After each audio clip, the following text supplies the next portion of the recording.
Hi everyone, Emily here from Emily's Excellent Epics, and today's December 21st, and happy Bookmas! I have been counting down my top 24 books of 2025, and yes, I know, I stopped at the end of November, so December of 2025 will roll over into 2026. So I'll start my calendar year for the Blogmas videos for December through next November, if that makes sense. The rules of this is I cannot use any rereads, and I cannot have, if it's in a same series, I can't pick two books in a same series. Um, I do have a repeat author, but that has only been featured once, and that will actually happen today. So we're now in the number 4 spot of the year. I've been counting down to number 1. December 25th I've got something special planned. But this is book number 4. And before I introduce book number 4, book number 1 was very clear for me. Like, I read book number 1 in June, and I was like, I don't think anything is going to top this. And sure enough, I was right. Nothing topped book number 1 for me. Books 2, 3, and 4 were very clear 2, 3, and 4 for the year. Just where within the 2, 3, and 4 it can have some wiggle room. So I don't know. I put this here. I don't know. At any rate, although I think this is pretty solid that this is book number 4, and that would be Rhythm of War by Brandon Sanderson. She's a chonky beast. This is book number 4 in the Stormlight Archives by Brandon Sanderson. And yes, there were some moments where I was like, oh, this is a little sloggy.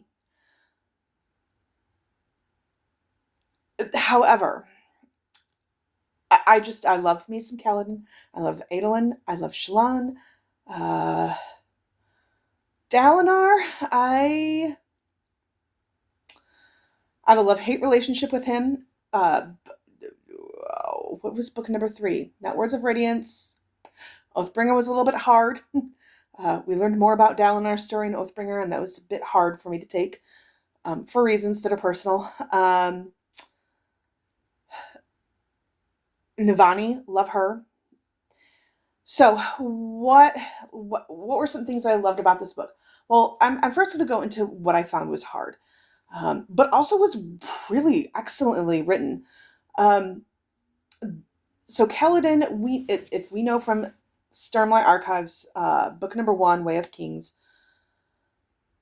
Oh, let me back up to what this whole series is about. I'm so sorry. We're on a planet Roshar, and we are fighting against the Parshendi. And the Parshendi are these beings that kind of have like hard shell casings on them. And we're fighting against them because we want to kill these chasm fiends. And inside these chasm fiends are gem hearts, and they get infused with stormlight that kind of fuel our society. They're kind of our electricity, the ways that we communicate, and every time there's a big storm, we could put those the lights out, the gems, and they get reinfused with stormlight energy. And the beginning of Way of Kings, our King Gavilar gets assassinated by an assassin in white, and then plot points unfold from there. Centuries beforehand were Knights Radiant that fought and were kind of like Arthur's Round Table, I guess, and they're kind of coming back.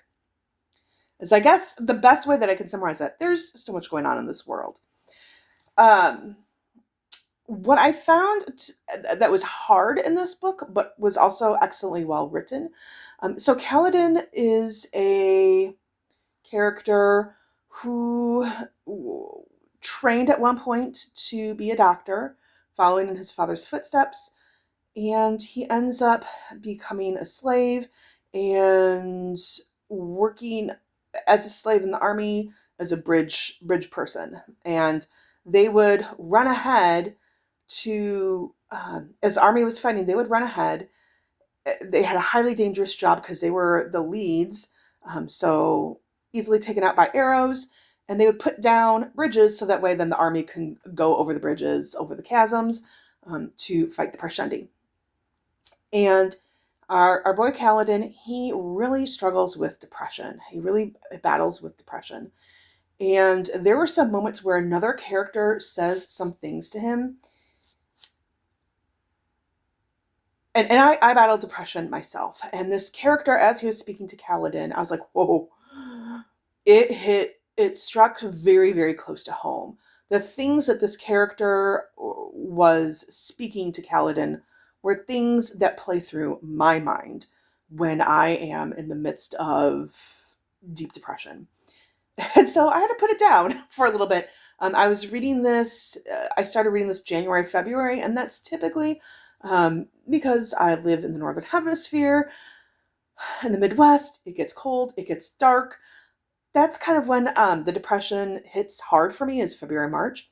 I also work in a classroom where I don't have windows. So I only see the light of day like when I leave work for like an hour a day in the winter. It's fun times. So I had to put this down for a little bit.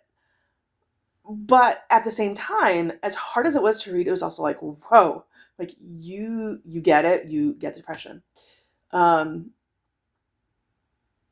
I really like learning more about this world, learning there are now story arcs from other like characters and things that happen from like other series that Brandon Sanderson has written that are now appearing in Stormlight Archive and vice versa. Like some things that happen here crossed over into another series. That to me is super fun. There was a death in this book. I mean, it's an epic fantasy. At some point in time, we're in book 4, and these books are all like 1,000 pages long. We're in book 4. Someone's bound to die. Okay, so I don't feel like that's a spoiler to say that there's a character who dies, but that was one of the most like hopeful death scenes I've ever read. I was broken. I had to like stop. I was very glad I was not reading this on a live because I was sobbing and I had to like literally stand up and walk away from the book when I was reading it. There's another moment with another character as they realize something about their life and how they've interacted with others. Like they had an epiphany. I can't say who, no spoilers, where it was just gut-wrenching, but also so pivotal for their character. That was just so good. Another factor that played into my enjoyment for this book and this series was as I was reading this, I was posting in Discord on Victoria over at the Musical Bookworms, her Discord.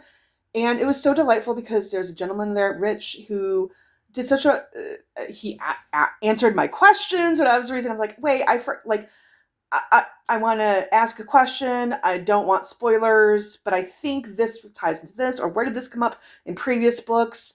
And he answered them, commented on my comments. So just being able to bounce ideas off someone else really helped with my enjoyment factor of this book. Do I have one in truth? Yes. I keep saying I want to read it. When am I going to dive into it? It was going to be summer, and then that did not happen. It was going to be last January. That did not happen because I needed to read this. It needs to happen soon because I need to finish. I need to know what happens. I'm also really nervous because I've heard people either really loved Wind and Truth or really hated it. And I'm really nervous because it's a 1,400-page book. And I don't want to read a 1,400-page book and then be like, what did I just spend all that time on? So, but you can see I have tabbed this book a lot. I'll explain my tabbing process. So the blue is just like anything that relates to this world. Red is things that make me angry or sad. Green are things that I love.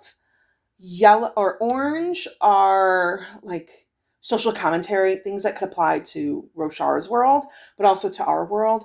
And then you see I have some tabs up here. These are things that I loved and or were just deeply significant to, like, pivotal to this world, to the series. So that's how I tab and annotate chonky fantasy books. Phew. For your comment or question of the day,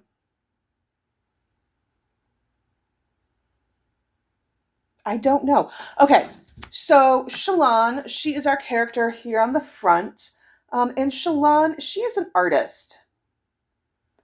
So the comment down below, let me know who your favorite artist is.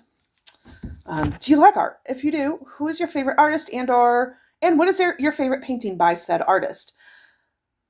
If you're not quite sure what to, if you don't have any artists or don't know what to comment, then leave me some hearts in a bunch of different colors, like an artist color palette. And as always, like, subscribe, hit that notification button. All of that really helps the channel grow. Thank you so much for watching, and stay tuned tomorrow for book number 3. Bye.